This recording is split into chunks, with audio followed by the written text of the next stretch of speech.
TRS కి ముఖ్యమంత్రి రేవంత్ రెడ్డి మరో షాక్ ఇవ్వబోతున్నారా? ఇప్పటికే 10 ఏళ్ల పాలనలో జరిగిన విధ్వంసంపై వరుసగా విచారణలకు ఆదేశిస్తున్న కాంగ్రెస్ సర్కార్ నెక్స్ట్ టార్గెట్ ఏంటి? తాజాగా రేవంత్ రెడ్డి చేసిన కామెంట్స్ తో రాజకీయ వర్గాల్లో ఎలాంటి చర్చ నడుస్తోంది? Let's watch this story.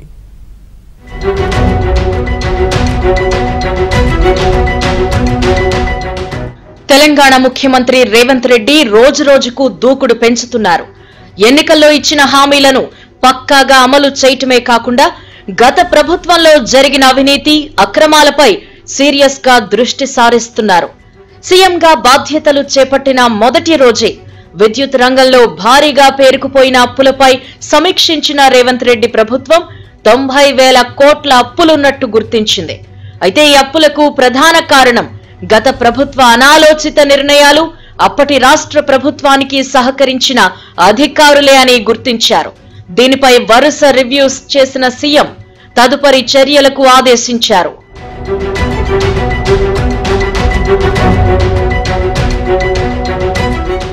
ఇక ఇరిగేషన్ శాఖలోనూ భారీగా అవినీతి అక్రమాలు జరిగినట్లు రాష్ట్ర ప్రభుత్వం తేల్చింది. రాష్ట్రంలో భారీ ప్రాజెక్టుల నిర్మాణం పేరిట 1,00,000 కోట్లు ఖర్చు చేసిన గత ప్రభుత్వం 1,000 కోట్ల రూపాయల స్కామ్ చేసిందని గుర్తించింది. కాళేశ్వరం మేడిగడ్డ బ్యారేజ్ కుంగడంతో మొదలైన వివాదంపై విజిలెన్స్ కమిటీ ప్రభుత్వానికి మధ్యంతర నివేదికిచ్చే వరకు వెళ్లింది. ధరణి వల్ల జరిగిన ఇబ్బందులపై ధరణి కమిటీ ఇచ్చిన నివేదిక 1-2 రోజుల్లో సర్కార్కు చేరనుంది. దీనికోసం జ్యుడిషియల్ విచారణ జరిపేందుకు రెడీ అయింది. అదే కోవలో మిషన్ భగీరథలోనూ 4,000 కోట్ల రూపాయల అవినీతి జరిగిందని తేల్చింది. అలాగే ఈ బిల్లులు అక్రమంగా చెల్లింపులు జరిగినట్టు ప్రభుత్వం దగ్గర ఆధారాలున్నాయి.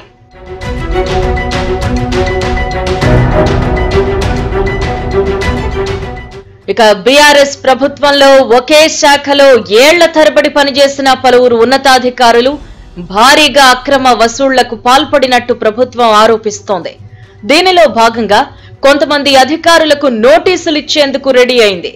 అలాగే హరితహారం కార్యక్రమంలోనూ భారీగా అక్రమాలు జరిగినట్లు తెలుస్తోంది. అలాగే గ్రానైట్ టెండర్లలోనూ నచ్చిన వ్యక్తులకు కాంట్రాక్టులు ఇవ్వటం వల్ల అవకతవకలు జరిగినట్లు కాంగ్రెస్ ప్రభుత్వం తేల్చింది. ఇక తాజాగా అసెంబ్లీ బడ్జెట్ సెషన్స్ లో సీఎం రేవంత్ రెడ్డి కీలక వ్యాఖ్యలు చేశారు. ఇప్పుడు జరుగుతున్న విచారణలే కాకుండా కొత్త సచివాలయం, అమరవీరుల స్మృతి చిహ్నం, అంబేద్కర్ విగ్రహం నిర్మాణాలు ఖర్చులు అంచనాలు అనుకున్న దానికంటే భారీగా పెరిగాయి. అయితే వీటిలో కూడా అక్రమాలు జరిగినట్లు ప్రభుత్వం భావిస్తోంది. త్వరలోనే వీటిపై కూడా లోతుగా దర్యాప్తు చేసి అసలు విషయాలు బయట పెడతామని సీఎం చెప్పడంతో మరోసారి రాజకీయ వర్గాల్లో జోరుగా చర్చ జరుగుతోంది.